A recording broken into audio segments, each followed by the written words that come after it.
Welcome back to the Razzball Fantasy Football Podcast with Donkey Teeth and Beat On. 6 weeks in the book, Beat On. How are your fantasy teams doing?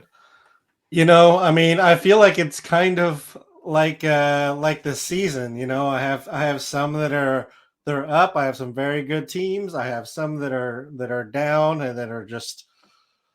I mean, they're so injured and ravaged, and just players aren't performing that I don't know if there's anything that can be done for them. And then there's always the ones that are kind of sitting in the middle. Unfortunately, I kind of threw it in the notes here, but like the quarterbacks are kind of like that. It's been like up and down, and we just don't have that many that are performing. That's kind of how I feel like starting lineups every week. Like if you get like 3 guys or 4 guys that perform, you have a pretty good chance of winning those weeks, because so many guys are just like consistently busting. Maybe that's just the feel I'm getting, but it seems like it week to week. No, I think you're on to a similar feeling that most people have this year. I think there were it was tough to have a really good draft this year and like be sitting at 6-0 right now, or even 5-1, feeling like really good about your team, just because of the way things have shaken out with injuries and performance of top tier players. It's just a weird year, I would say. I don't think we've had a season like this in a while, where there's not like, I don't know. It seems like usually there's a lot of teams in my leagues that are just looking really dominant at this point in the season, and there really aren't right now. Yeah, I mean, even when there are those top teams, a couple of my leagues have some guys that are putting up, a lot of points right now, but you still kind of look at their squad and you're like, Right. I think I could beat them on like There's a a lot of weekly holes. basis. Right. If we were just talking about like the podcast league, we have 4 teams or 5 teams. I think it's 4 teams sitting at 5-1. And then of course we have the obligatory like 3-3 team that's second in points. And it's just like, it's such a weird dynamic, and so many leagues are like that. I mean, we were talking about it in that league's chat, just how weird it is to have that many teams 5-1. And then the flip side, we have like 6 teams that are either 1-5 or 0-6. And it's just so weird, because it's the podcast league. It's all people who are pretty, well informed of football. I feel like if you're listening to podcasts, you're really doing your research and you're trying to find everything out. But it's been really, really weird this year. Like, other than like Travis Kelce, Cooper Kupp, and like Diggs, I don't know who's been like consistent week in, week out that you're like, oh yeah, I built my team around these guys and I feel great about it. Yeah, Like I mean, Saquon. yeah, you had it in our show notes here, but the Saquon, yeah, he's one. The solo positions have really been a pitfall this year. Usually, a lot of people will fade quarterback, right? That's the thing to do, and then you'll come into a handful of those guys, and they really haven't this year. If you don't have Josh Allen, Lamar Jackson, or Jalen Hurts, maybe Mahomes, you're not feeling great at quarterback. And then, yeah, it's like Kelsey, Andrews, or bust at tight end right now. At least we did see a little bit of that Kyle Pitts resurgence that we were looking for, right? He got in the end zone. I mean, that's a good sign, as good a sign as we can ask for without him having a true breakout. But I mean, it has to happen. He's got to get. The numbers have to start coming. Just feel like it. But yeah, I mean, it's been so weird. It's really like 1 or 2 guys at every position, and then after that, it's just random as hell each week. Did you get the right guy in your lineup to start? And maybe that all kind of shakes out a little more evenly. But this year doesn't seem like that. I mean, there's not really a dominant team. There's not really, there's really good offenses in, say, Buffalo, Kansas City, and a few others. But even like Kansas City hasn't put up a ton of points. Buffalo maybe is the one consistent one that's put up points, but obviously they played each other and didn't put up huge numbers like we thought they might. So it's just it hasn't even been so much matchups, other than maybe play the teams that have just run a lot of plays, because that seems to be the only strategy that seems to work to any kind of degree this year. Yeah, so you put something in our notes to the effect of about the dead scoring, and I guess to theorize a little bit, because I think this is a buy sell show that we're branding this as. I don't know if we've really hit home on that point in the past couple of shows, but I We think just do whatever. It's always been we whatever. do whatever we want.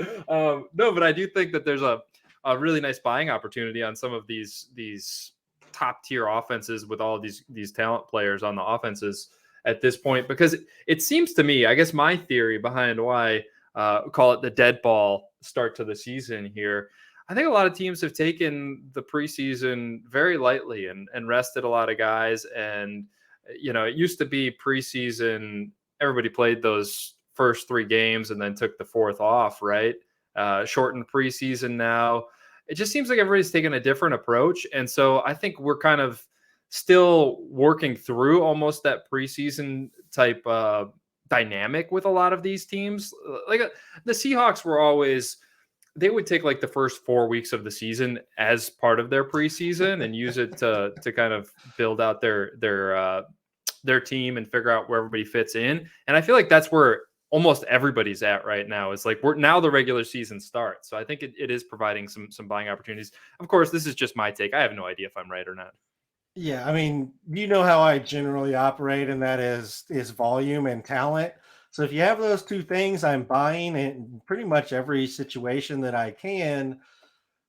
But you're still gonna be disappointed week to week. I mean, I know we're supposed to be the ones to tell you here's the obvious start and here's the obvious sits, but that hasn't been the case this year. Other than, I mean, yeah, obviously there are some that are pretty easy to predict week to week, like we've talked about with the top guys. But beyond that, I mean, if you had Ramondre Stevenson, you might have had Ramondre as like a top or an RB1. You probably didn't have him as the RB1 this week. Um, Deion Jackson over like Saquon. Nobody had that. Brees Hall's coming on. That's great to see. So that's becoming consistent. Kenneth Kenyon Walker. Drake, like it's been Kenyon so Drake, weird. yeah. Kenneth Walker's been great. A nice addition. I think that was going to happen eventually, regardless. But yeah, to your point, the stat that I threw in here is that through 6 weeks, we have 10 quarterbacks right now with 100 plus points. Last year, we had 19, and in 2020 and 2019, we had 18. So that was always the quarterback philosophy, and I've certainly preached it. I've said you can't wait long enough in one quarterback leagues if you miss out on the top options, which to some degree has been true because like there just hasn't been that much separation after the top guys. But it's been a lot harder to find the right streaming option week in, week out. Um, I mean, Matt Ryan for everything looked dead, and then he had a great week this week. So like, there's just guys who just come out of kind of nowhere week in, week out, and I mean, it's always been like that. There's always been randomness to the game, but we're just not seeing the number of guys do it that we're used to, especially at quarterback. Yeah, and so I guess what I'm saying is I think things are about to Yeah. normalize here, and a lot of those top names that we expected to be top names at quarterback, and you know how it is, like a rising tide raises all ships, right? As these quarterbacks start to click, then their talent weapons around them, the receivers and running backs will start to click as well. So think of like Joe Burrow. I mean, we saw Joe Burrow come alive this week. I think he's probably turned a corner. Kyler Murray, he's losing Hollywood Brown. I guess we should mention that on the show, but he's getting Hopkins back. They traded for Robbie Anderson. I don't know.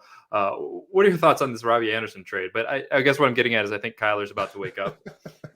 Yeah, I feel like you're always in on Kyler, so I feel like that's just you staying the course on Kyler. I don't know. He's traditionally not been a second half guy, but with the loss of Hollywood, he's also getting D Hop. They traded for Robbie Anderson, so it sounds like, I mean, the initial report sounded like Hollywood was done for season. Now it sounds like they're saying indefinite, which means if they make a playoff run, maybe he's there. Maybe he's there very late in the season. Um, I don't know about Kyler specifically. He's currently QB6. Maybe that varies a little bit slightly with how you run your quarterback point system.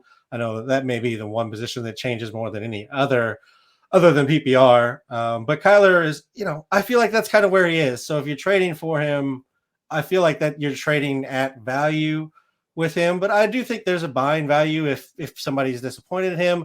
I think Lamar Jackson's another one. Just I know he's QB2, and I just said you're buying at value. But like he had 2 massive weeks, and then like everything else been pretty, minimal. But I think Lamar Jackson's a guy week to week that can win you. So we're talking about just the randomness of the game and needing guys who will just win you the week outright. Lamar Jackson's one of those guys. And I think even though it's QB2, you could probably get him for like a QB5, QB6 cost right now. Whereas Kyler, I feel like he's QB6 and you're pretty much paying QB6. I don't know. I think the Lamar Jackson owners are probably a little bit attached to him just because of how dominant he was in those couple of games. Couple massive weeks. Yeah, that's my guess. But because even in the down games, this week he put up 77 rushing yards still. He had 73 in week 4. So but generally I agree with your sentiment. I mean, I think these guys like Tom Brady, he's probably going to come around. Aaron Rodgers. I was just going to say Tom Brady and Rodgers seem like obvious ones that they'll just figure it out. On the opposite side, I think Trevor Lawrence, although he's been very solid this year, I think you could still buy him, at a fairly reasonable price and get, value from him rest of season if you're looking to improve at the quarterback position. But even Trevor Lawrence, in a one quarterback league, you may still be in a situation where you might have to be playing some matchups here and there. So I don't know. Maybe it's only worth trading for Allen, Jackson, Mahomes, Hurts, Burrow, Kyler, and Herbert, I guess. Yeah, I mean, that's a pretty long list there. That is. I mean, but that's like 6 guys, whereas normally we'd be like, okay, there's like maybe 1 or 2 guys, and then you could still buy a QB1 for whatever price you want. But like week to week, who do you trust to be QB1 outside of that group? I mean, even Tom Brady and Rodgers, I don't know if I trust them. I guess Brady, I do. The weapons are all going to be back and they're going to be healthy, and he's going to, get that going. But Rodgers, I don't know what help's coming that's going to change things for Rodgers, where I feel like every week he's going to be a high-end QB1 like I'm talking about with those other guys. Yeah, no, I agree. And it does increase the value of those top guys. Just the fact that at this point in the season, typically there is one or two of those guys that have broke out, and that kind of makes it easier for the other 10 teams in the league to sift through the other options, right? Because if you've got a 12-team league and you got, say, 5 teams that are really comfortable with their top quarterbacks that they drafted, and then 2 others have now landed their 2 or 3 have landed like the breakout guys and they're comfortable, and then you've only got 4 people that are like kind of looking at matchups and going for streamers and that kind of stuff throughout the season. So it does really change the dynamic and kind of increase the value of those guys that you can rely on, right?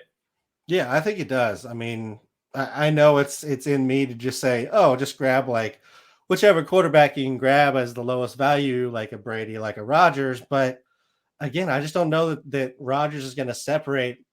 Brady, I still think can, and I think you can buy him for a fairly decent price. I don't think anybody's going to be trying to ask the world for him. So maybe Brady's like the ultimate buy here is what we're saying. But yeah, I agree with what you're saying. There's definitely more value in those top guys than there has been before, because it's usually like 1 or 2 guys. It's like Lamar Jackson or Mahomes or Josh Allen. That's usually the list. But it just hasn't been as clean as that this year. Is there anybody that you're selling that's off to a good start at quarterback? I'm actually gonna go against you and say Kyler. And it's more he's what's always happened. Like he's gonna get injured. He's small. He's gonna get injured. He runs a lot. He's gonna miss games, and then he's never quite the same after he comes back because he's not really healthy. They don't wait for him to get healthy because he's kind of keeps the whole offense together with his scrambling. because their O-line's pretty awful. Yeah, I mean, I don't necessarily disagree with you. Of course, it always comes down to what you can get, right? Yeah. And what you're leaving yourself with at quarterback. If you can land one of those other guys, you can turn Kyler into one of these other guys that we've mentioned, not Tom Brady, but Joe Burrow or Justin Herbert. I think I would do that. I think he is a tier down from this group that we're talking about. But losing Hollywood, I don't know. I was trying to think of the way that maybe mainstream and your everyday fantasy player that's not like totally plugged in might be thinking about DeAndre Hopkins as the best wide receiver in the game coming back. So maybe it does provide a little bit of a selling opportunity versus you and I are looking at Hopkins as maybe a little bit past his prime, and now he's losing Hollywood, who he had that connection with, and it might not be as smooth of an offense as people are thinking. Yeah, as far as Hopkins goes, since we're on the topic, I feel like he's coming back, and I'm expecting either say like last useful year of Julio, or it could be like first bust year Julio, and I'm not sure which one we're getting. So that's kind of the range of outcomes I'm looking at, and neither is a clear cut one top end one at least. I think Julio probably did have a wide receiver one his last productive season that he stayed healthy and on the field and didn't look slow as hell. But that was also 3 years ago. Yeah, I'm with you. I'm probably a little bit more in the camp that I think that Hopkins will be more of the productive late career Julio, but certainly not expecting wide receiver one production. Probably solid wide receiver two, maybe even back end wide receiver two, which means there's going to be those frustrating weeks that those receivers just don't put up any points, right? Yeah, I mean the one thing that should go in favor is that in theory the Cardinals run a lot of plays, but they haven't been running as many plays as they used to. I feel like they've dialed that back quite a bit, just kind of understanding where the team is right now. I mean, we're talking about where he fits in. Would you take Hopkins or returning Amon-Ra St. Brown?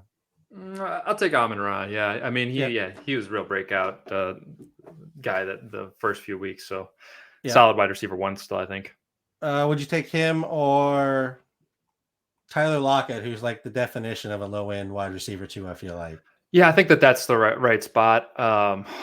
Probably slight lean to Lockett just because we haven't seen Hopkins yet. But if Hopkins looks, even anywhere near old Hopkins in his first week, then it'll flip pretty quick. So, But that's what I'm asking. Like we obviously know that's going to happen. So would you? I think I'd make that swap. I think the upside of Hopkins, even at 90%, 85% of what he used to be, is still going to be equivalent to kind of the up and down of the Seattle Lockett DK back and forth. yeah, I think I'm on board with you. They're really close though.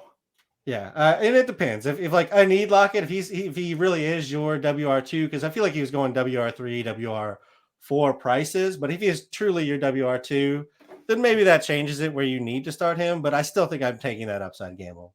Right. He could have been WR4, and then you lost Hollywood Brown and I don't know, somebody else that Yeah. stinks. What about people who are starting Mike Williams every week and just hoping not to get the two or 3-pointer he put up this week? God, that was it's a good topic. I mean, I know Patrick Surtain is good, but Herbert just like not looking at Mike Williams at all for 90% of the game is really hard to stomach, especially without Keenan Allen out there. It's just hard for me to believe that continues. But yeah, I guess I lean Mike Williams there. I don't know. It's hard math to do, especially with Hollywood out now. Hopkins is going to see a ton of targets, right? I mean, you would think so. He's coming back to a familiar situation. It's not like he's picking up a new playbook and a new quarterback. Like they know each other, they know what's going on. So you would think Hopkins just gets targeted. There's Marquise Brown was the competition. Now that's gone. So I think he pretty much takes over where Hollywood was. and then maybe some more on top. I don't know. So yeah, I think in that situation, I'll go with D Hop because I kind of expect similar things. Like I expect big weeks and dud weeks from both of them, but at least with Hopkins, I don't ever see him just getting completely blanketed by anyone if Kyler wants to throw to him. And there's so much extra time with Kyler that he can get off book. Not saying Herbert's not mobile, he doesn't buy time, but he's not Kyler. And Mike Williams, I don't know. I feel like the Chargers definitely game plan for weeks with him. And when he's not part of that game plan, he's just completely ignored. And that's really hard to figure out week to week on our basis. It doesn't make any sense. Yeah, I think I'm with you. I'll say Mike Williams in standard just because he's got that big play boomer Yeah. bust potential. Hopkins is going to get the receptions though. Any type of PPR, I think you go with him. Yeah. All right. So I think we're in a similar kind of range here. Um, Sounds like we're buying Hopkins. yeah, I think so. Unless people are thinking of him as a, borderline wide receiver one, and I just don't see that happening. We're talking about him joining, I don't know, AJ Brown, Debo. Like he's not joining that group of people. Yeah, agreed. We've gone a bit off script here, B-Don, which is fun, but you put together some notes, so let's try to run through these. Are you buying or selling Matt Ryan the rest of the year? That's so hard to say. He's been so inconsistent, really, over the last 3 years. He's just inconsistent as hell. I will say he has a very favorable schedule, just in regards to the fact that he gets to play indoors a lot the rest of the way, and I think that matters. I mean, as a guy who's played his entire career indoors, and the numbers reflect that indoors seems to matter for him. Now, whether that's just being at home a lot, which helps everybody, or whether it truly matters, one or the other, he still gets to do it, be at home for most of the rest of the season. I mean, he doesn't fall in that group of quarterbacks we were talking about, so I'm not buying, but I don't think you have to necessarily drop him and just ignore him. He's going against Tennessee this week. Tennessee, I believe, is one of the worst against quarterbacks, but I'll have to look that up real quick. Yeah, I think that they've given up, it looks like about 330 passing yards per game. So yeah, I mean, they are eighth worst against the pass or against quarterbacks this year. So, I mean, I feel like if you're streaming quarterbacks and you don't have, I don't know, like the right matchup with the right streaming quarterbacks. I mean, who is that? We're looking at like Geno if he's not owned, or if he's somebody's just completely playing the streaming option. But I feel like anybody who has Geno is feeling okay about about starting him. yeah, I think Cooper Rush, I guess, if he starts again against Detroit this week, that seems fine with me. But he's being very limited in the number of passes he's throwing, unless they're behind. So I don't know. I don't know that I feel a whole lot better about any other streaming options, I guess. no, I think you put it well. I mean, I guess I would frame it up as I'm buying him as a pretty good streaming option rest of the season, but not a guy that you're starting week in and week out, which is a small group. It really is a small group at this point. But I mean, if you look back, so he's had 3 of his last 4 games were pretty solid fantasy starts. And the one that wasn't was in Denver. We've seen how good Denver's defense is. They're one of the best defenses in the league. There's no doubt about it. So he seems to have turned a corner. Pittman back now, seems fully healthy. I think that's huge for him. He's coming into a new offense. Seems close to fully acclimated. So yeah, I think I'm buying Matt Ryan if we got to put a label on it. But that doesn't mean that I want to start him every single week still. Yeah, right? that's faint praise. I guess, if we have to be on one side, I think, again, you can get him for absolutely nothing. Nobody really wants them to start Matt Ryan. But I feel like he's among that good streaming option pool, and he's going to be in, pretty decent situations for streaming. it definitely helped once the backfield gets healthy too, take some of the pressure off of him. Although Deion Jackson had looked great while he had his shot, so really no complaints with him at the either. So maybe there's not a whole lot that changes. I mean, I know Jonathan Taylor is amazing, but it's not like they changed, I guess, the play calling significantly with him out. Yeah, I mean, Deion Jackson might have some role with how good he's looked the past 2 weeks once Taylor is back. I kind of whiffed. It was kind of obvious after the first game that Taylor was out that Deion Jackson was the guy. And for some reason, I started Philip Lindsay in another league that I was desperate in. That was not a smart play. I feel like you love Philip Lindsay. I feel like this is an ongoing romance. Because I drafted him everywhere that preseason when he was totally unknown and he blew up. So yeah, I have a little bit of bias for Philip Lindsay, I guess. Would you rather have Matt Ryan or Russ? I think that's tough. I think that there's a better chance that Russ is a guy that you're comfortable starting every week down the stretch. But right now, it's hard to think about starting Russ at all. So that's a hard question to answer, right? Short term, Matt Ryan. Long term, I think Russ. I think as crazy it is, and I might regret saying this. I think I'm going Matt Ryan. I mean, Russ has the shoulder. His arm's like falling off at this point. He now has a hamstring because he's I don't know. I don't feel good about Russ this season. I think for redraft purposes, I'm fine just getting out on Russ. So if you trade Russ for Matt Ryan and a handcuff running back, if your league is the type of league that has enough bench spots to hold handcuffs, like I feel like that's a trade I would make 10 out of 10. Right. I mean, these are deep league options. Like they're guys that I wouldn't even necessarily roster. But I mean, even this week, I feel like, I mean, you didn't have to be in a deep league to potentially start Russ this week, or even, I mean, he's going to the Jets, so not really the ideal matchup you thought it was going to be. Yeah. So I don't know. I don't know if, I feel like I'm making that swap. If nothing else, because this week I feel a lot better about playing Matt Ryan than Russ. And I think they've both joined the streaming pool. Yeah, not an easy question to answer. Let's move on. Ramondre Stevenson, big week this week. Damian Harris, probably back next week. No guarantee, though. I mean, has Ramondre done enough to kind of assert himself as the starting running back moving forward after one big week? Are you buying him? What do you think? I don't think there's a buying opportunity just because Harris is going to be back so fast. I think you enjoy this week and maybe next week, because even if Harris is back, you got to assume he's not. I mean, hamstring's always a little tricky. It can always kind of linger. So I would say this week, probably starting Stevenson, even if Harris is active.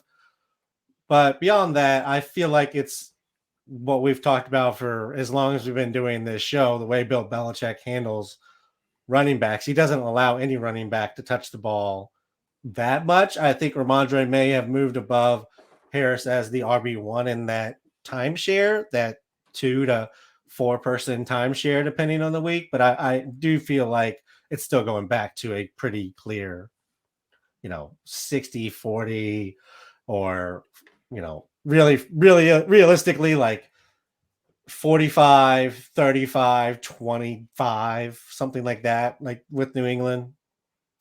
Yeah, I am not buying Ramondre. I think that's the way to frame it up. He's either a sell or a hold. Sell if you can get like back end RB1 return, even high end RB2. I think. Yeah, I think even low end RB2. Like I don't know. I guess it depends on what that looks like in your league. Yeah, I mean, if you can get Kenneth Walker for him, I'd do that. Would you do Kareem Hunt? PPR, I lean Hunt. Yeah. Standard, I'll keep Ramondre. Okay, I think I'm with you on that one. In regards to the two different league settings, what about two guys that I know you liked preseason, Gibson and Sanders? Gibson's hard. I mean, I'm holding Gibson, but I think you got to take Ramondre over. Like, I don't think anybody that owns Ramondre is trading him for Gibson right now with how that looks. So yeah, if you could, I would. Sanders, I like Sanders a little bit more than Ramondre. Yeah, I have Sanders over Ramondre. Pretty. I mean, that one's not really that. I think if you can get that done, I'd go ahead and make that swap. Gibson is just splitting right now. Like they are just splitting up the And Washington I mean, backfield. it looks like Ron Rivera likes Brian Robinson more for whatever reason. So it's like they say, don't fight the Fed, don't fight Ron Rivera, right? Every other year I have been out on Antonio Gibson, and it's felt so good when this happens. This sucks. This is terrible. Why does anybody come back for this? After like it's been the consistent like year after year of the same thing. Why do people keep getting on the Gibson train? This is awful. Yeah, it hurts. Welcome to the team. Okay, how about Christian McCaffrey? You buying Christian McCaffrey in the post Matt Rule era? I am, but I was always buying Christian McCaffrey. I still have him, if not RB1, right in that elite tier. So I was always doing it. I know you had a little bit of doubts on McCaffrey. Would you be buying now? They pretty much tried to force feed him the ball the whole game. Yeah, just pulling up his stat line. So he had 13 carries for 69 yards. 8 targets is really encouraging, and he caught 7 of them for 89 yards. My concern with McCaffrey is more health. So I think if I owned him, I would sell him if I could get one of the other top running backs, which is Like hasn't really changed. Yeah, Like Saquon. what's running backs are we talking? Just Jonathan, if I could get Jonathan Taylor, I would. I'm comfortable with the injury risk on him versus McCaffrey, even though he is hurt right now. I think Taylor's going to be back next week. He was a game time decision this week. yeah, it sounds like it. Yeah, so I would take Taylor, Saquon, Derrick Henry, Nick Chubb, Austin Eckler. I think those are the guys I'd take over McCaffrey. That's pretty much the list. I think I would also take. No, that's it. I wouldn't even take. I don't know. I probably wouldn't take. I wouldn't take Taylor at this point. I feel like Indy's going to now split up that backfield as soon as everybody's healthy a little bit more, just to keep Taylor healthy. They could, yeah. I would take McCaffrey over Eckler. I think that's it. I think I would still take Henry. I think I would take Barkley and Henry over him. And how about because you've always been a Mixon guy? You taking McCaffrey over Mixon? Oh, don't make me do that. Don't make me answer that one. Right. I love Joe Mixon. He's getting the volume. He's getting the volume in terms of snaps. Like they're not turning around and handing the ball all that much. At least they didn't this week. They were also playing. They were playing catch up. At least to start this game. No, I take McCaffrey over Mixon at this point. Yeah, I think I would too, but I've got him really close as well. I've finally joined you on the Mixon bandwagon this season. I don't know if we talked about that yet, but yeah, I was in on Mixon preseason too. Let's move on. Your boy Cam Akers. You've always been the Florida State fan, Cam Akers guy. Sounds like the Rams want to trade him now. What are your thoughts here? I don't know. It sounds like he's upset with the situation. The Rams are upset with the situation. Nobody's happy. Nobody's happy in this situation. If he gets cut, I'm very interested to see where he lands. I don't know if anybody's trading for running backs in this, like in the NFL we live in, like at least to a point that it matters. I mean, Latavius Murray got moved, but I think that was just a practice squad pickup. That wasn't a trade. I don't see teams moving picks for him. So I just feel like at this point we're sitting on our hands waiting. I feel like you have to wait because if he does get traded to a good situation, he has the talent to take over and be a useful running back. I don't know if he still has RB1 level talent. He still looks a little hesitant comparatively to pre-injury, which is very predictable in his first full season back. But that could also get a little bit more comfortable as he moves forward as well. So I guess I'm saying you have to hold him. You can buy him for absolutely nothing or pick him up off your waiver wire. I think I would do that 100%.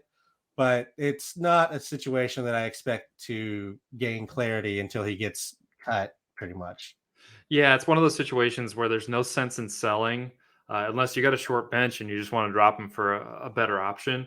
I do Mhm. think that it's kind of rare for running backs to land in new situations mid-season and just fully take over, unless that perfect situation comes along where a backfield is just totally decimated and they're desperate and Akers comes in and dominates, which it happens. But what do you think? Like 20% chance of something like that, maybe less?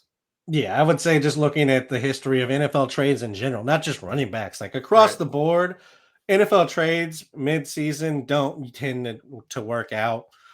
Sometimes a top receiver or a top running back can make a difference just because they're taking over all of the work that they're inheriting, and they're just that good. Obviously Odell had kind of his resurgence at the end of last year, so there's some chance.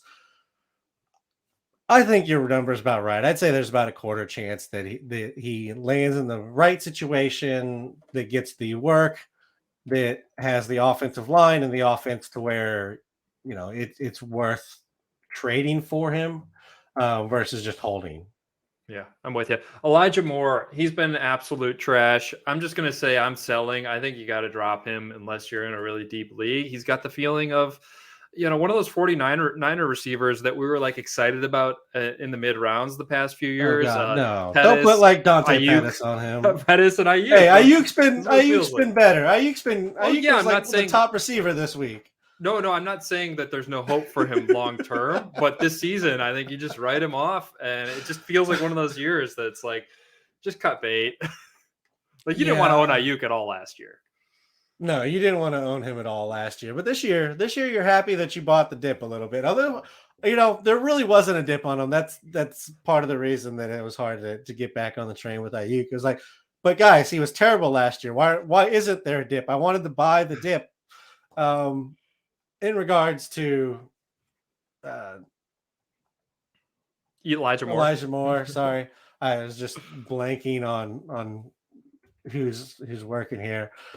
I don't know. I mean, I love the talent. He looked so good last year. I just don't know if that offense is going to take the form to support, more than one receiver. And it seems like at this point, that receiver isn't him. I would never expected that, and it's not the lack of attempts. It's just he's not getting involved. He's not played over 70% of the snaps the last couple games. The only guy that really is playing over 70% is Corey Davis, which tends to show you the Jets have been running a little bit more last couple games as well. So yeah, I'm with you. In redraft, I think it's a situation where unless you're in a deep league, you can go ahead and just move on and take your shot elsewhere. I just feel like the quantity and just the offense isn't looking right for him. But in Dynasty, I think I'm buying because I think you could probably buy him right now for a whole lot less than you could have even 3 weeks ago. So I do think there's a buying opportunity in Dynasty because I think the talent plays out. I think this is more of an Ayuk than a Dante Pettis situation, I guess is what I'm saying. Yeah, I can agree with that. But I'd buy in Dynasty, but I wouldn't if you're going for it this year. I don't think he's the piece that you want. So I wouldn't give up anything that's going to hurt your chances for this year to get him. He's more of a No, rebuild option. between Wilson, Davis, Conklin, and then just the Hall, uh, Carter backfield. Like there's actually mouths to feed in New York for the first time in a very long time. There's a possibility Corey Davis is gone next year, so it could start as soon as next year. Yeah. I think it will. I do think it'll happen for him eventually. Two more quick topics here, and then we'll wrap it up. Beat on. We got to talk about the Jaguars backfield. Since we've had this conversation before, it seems like it's going my way here and starting to shift a little bit more towards Etienne. Buying or selling either of these guys? I mean, you're Uh, not going to buy Etienne. I know that you hate him and you're not going to. I don't hate him. I feel like he's very overrated. Is what I will say.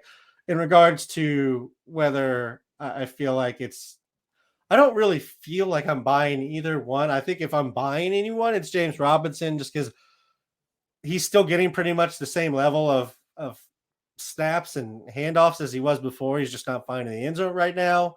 So I do feel like there's a little bit of a buying opportunity with him. Whereas whoever drafted Etienne and owned Etienne is seeing this as a big move forward. Whereas I see him as this still being like a 50-50 as it has been the entire year pretty much. Like I don't see that really changing at all, except for like Jermichael Hasty took a few snaps this week and had one big run. So, and took the props to Jermichael touchdown. Hasty on the really nice touchdown run. But other than that, I don't see either one being a clear RB1. It's just it's gonna be who finds the end zone week to week. Yeah, so I'm not selling James Robinson. I don't think, just because I don't know what you're going to get for him right now, right? After a couple down weeks.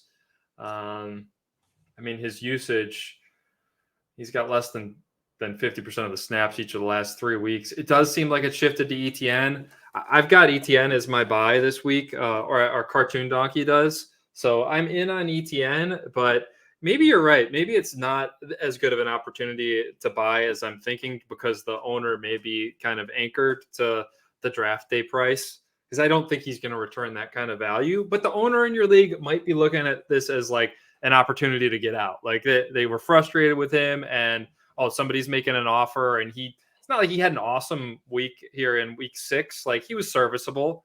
But I do think that I think it's going to be more Etienne than Robinson moving forward. And I think he can be a nice back end RB2. And I think Robinson can still be a flex. So kind of a hold on James Robinson, buy on Etienne. But I think you make a good argument too. I mean, it's a weird backfield moving forward. It's not going to, barring injury, it's not going to be like a league winner on either side, probably. Yeah, even if it swings all the way to Etienne, I think that's still only 60%. Like the Jaguars just don't seem like they want to commit to either guy, and they really shouldn't. Both have looked actually pretty solid this year. Etienne still does the things that I hate from Etienne, which is kind of like he sits in the hole. He just doesn't attack aggressively enough sometimes. But it's fine. Like Etienne's been good in the situations they put him in, so I have no problem with Etienne as a play, but I don't feel like again, like you said, the draft day guy who has the anchor, I don't know if he's giving him up now that he's finally scored and started to put up points. But again, if you can get him for a cheap price, go ahead. Would you rather have him or I mean, Kareem Hunt seems like the guy I'm just beating up on as like the comparison guy, but Kareem Hunt or Travis Etienne, and we'll say like full PPR in this one since they're both PPR guys. I think that's really close. A slight edge to ETN, but really coin flip there. And then I think as you move to half PPR, I shift more to ETN, and then standard I'll go ETN over Hunt. But I think you hit the right spot there. They're both kind of back end RB2s in that type of format. We talked about Clyde Edwards-Helaire. Where are you at, Clyde or ETN? I guess I'll go. This makes me. How about Zeke too? Let's throw Zeke in there. Rank those. Oh yeah, let's just make me feel like I really need to throw up. I think I will go with Zeke 1, just because at no point do I feel like he falls below 50% snaps. He may lose some carries, he may lose some receptions, but he's going to be on the field. Like it's going to be working his direction. And he's always going to be the goal line guy, whether he's actually better at it or not. I think I'll actually go. I'm going to go with Clyde, but I don't feel good about it. Just because Clyde's not getting the snaps either. Like the Chiefs are splitting it up even worse than the Jaguars are. They're bringing in McKinnon. Occasionally they're bringing in Pacheco. I don't know. I don't know how I feel about that one. Maybe I would actually go with Etienne just because if one of them's gonna take over, I feel like it's Etienne. Whereas the Chiefs know exactly what they have in both Clyde and McKinnon, and it's kind of whether Pacheco is going to earn more or not. Beat on your connection. I think it's your connection and not mine. It's starting to sound like a robot. I think we got the gist of your answer there, though, and I'm just going to go ahead and and wrap it up here. I'll tell you, I know you said Zeke, then Edwards-Helaire, and then Etienne. I'm actually Etienne, Zeke, Edwards-Helaire. I'm selling Edwards-Helaire this week. And then the last topic I was going to kick back to you was your guy Mike Gesicki, because he had a big week this week, and you were all in on him a couple weeks ago when we talked about it. But maybe we'll hit on that next week's show. Good call on him. He went for 6 receptions, 69 yards, and 2 touchdowns. And it sounds like Tua is going to be back. So I don't know if that's good or bad for him, but maybe we'll talk about that after we get a little bit more information next week. Anyway, we're going to wrap it up here. I am at DonkeyTeeth87. Beadon is at RazBeadon. You can subscribe to our podcast on Apple Podcasts and Spotify and everywhere you get your podcasts. This is the Razzball Fantasy Football Podcast. This is also being not streamed, but posted on YouTube on the Razzball Fantasy channel. So if you could subscribe and like the video over there, we'd really appreciate it. Come check out our stuff on razzball.com. And we'll catch you next week, Beadon. Take it easy, man. See ya. Etienne over Clyde.